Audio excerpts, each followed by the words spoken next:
speeches from some of the leaders that you've mentioned. And of course, I saw what the Honorable Kamket said, and also the Honorable Oscar Sudi. The truth is that we know now that they understand that this thing, it is irreversible now. The damage that this government has done to its own reputation is irreversible.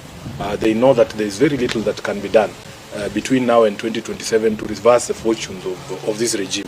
So you can see that they have become irritated, agitated. The young Kenyans on social media have succeeded in getting under their skin. If you go to a function and speaker after speaker is only talking about social media and curtailing the freedoms of the young people, lecturing us about respecting other people, and yet these are some of the vilest politicians on the mic.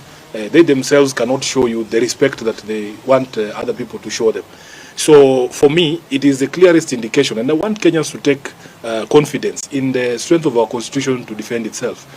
Nobody can stand somewhere and tell us they will manufacture another president for 24 years. It will not happen. Honorable Kamket should be told. It will not happen. This is not 1980. This is not the generation that they used to sell fear to. The Kenyan of today is a Kenyan who understands the constitution, their rights. They know for a fact that you cannot impose yourself on Kenyans.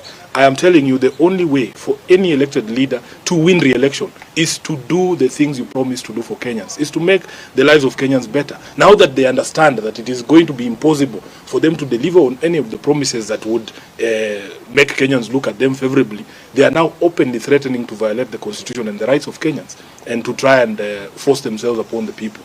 As a person who was in the campaigns in 2022, when we were being backed by a sitting president, these are not strange pronouncements. They are very familiar, because there are people in our camp who used to speak the way Kina Kamketa speaking and telling the country, oh, hii kitu imeenda, oh, there's nothing you can do, tutanyorosha wewe, hatuwezi kuachia mwizi. But I'm telling you, with the sort of anger that Kenyans have, the day a Kenyan is given a ballot paper like this, once he crosses against your name and puts it in the ballot box, that's the end of the day.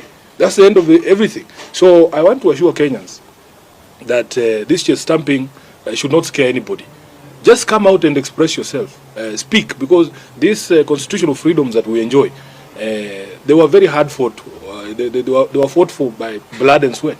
You know, you can see that there's a lot of nostalgia from the old Kanu Hawks to go back to those days where you could just abduct someone and throw them into a prison without trial. But at least that was the law then.